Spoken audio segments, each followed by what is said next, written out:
Dans cette séquence, nous allons voir que les membres du groupe validateur ont tous les droits pour gérer du contenu, pour gérer, dans notre exemple ici, les articles. Donc là encore, je l'ai dit précédemment, les validateurs peuvent proposer des articles, ils peuvent accéder à du contenu privé. Vous savez déjà faire tout ceci, donc nous n'allons pas à nouveau refaire la démonstration. Donc là, l'objectif, c'est de bien voir que les validateurs ont tous les droits pour gérer les articles. Les validateurs, on l'a vu, n'ont accès au site que par l'intermédiaire du formulaire de connexion. Ils n'ont pas accès à l'administration. Donc je vais me connecter. Voilà, et je clique sur le bouton connexion. Voilà, je suis bien connecté en tant que validateur, membre du groupe des validateurs. Et vous pouvez remarquer au passage, puisque je suis connecté, j'ai bien accès au menu d'utilisateur et je peux créer un article. Donc maintenant, cette personne a tout loisir de modifier n'importe quel article. Je peux reprendre l'article de auteur, ici celle qui avait créé Monsieur de Tréville. Donc c'est bien auteur qui a créé.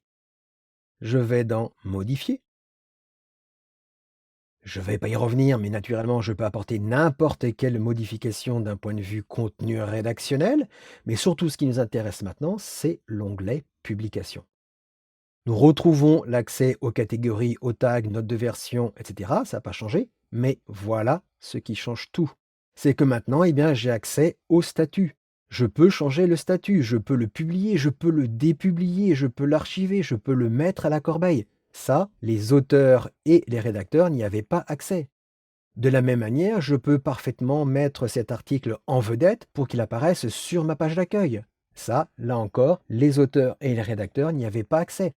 Même chose si je souhaite mettre un début de publication et une fin de publication. Donc je peux faire absolument ce que je veux au niveau de la gestion des articles. Par exemple, je veux mettre cet article en vedette. Et j'enregistre en cliquant sur le bouton sauvegarder. Je reviens ici sur la page d'accueil de mon site et Monsieur de Tréville, sur la page d'accueil. Je peux maintenant parfaitement, par exemple, ouvrir cet article Les Trois Mousquetaires. Cet article a été créé par moi-même, c'est-à-dire super utilisateur. Donc vous voyez que le validateur peut parfaitement modifier un article qui a été créé par un super utilisateur. Et à nouveau, j'ai accès à modifier. Et dans publication, par exemple, je décide que cet article ne sera plus publié, mais il sera dépublié. J'en ai parfaitement le droit. Je sauvegarde. Et je reviens ici. Voilà. Et donc, vous voyez que les Trois Mousquetaires ont disparu, si je puis dire. L'article Les Trois Mousquetaires a été dépublié par un validateur. Dernière petite chose, pour les différents groupes que nous avons vus précédemment, les enregistrés, les auteurs, les rédacteurs et les validateurs, ils ont accès dans le menu utilisateur à leur profil. Et à ce moment-là, vous voyez qu'ils peuvent modifier leurs paramètres. Donc voilà comment les validateurs vont pouvoir gérer les contenus sans aucune restriction et comment tous les membres qui sont connectés peuvent modifier leur profil.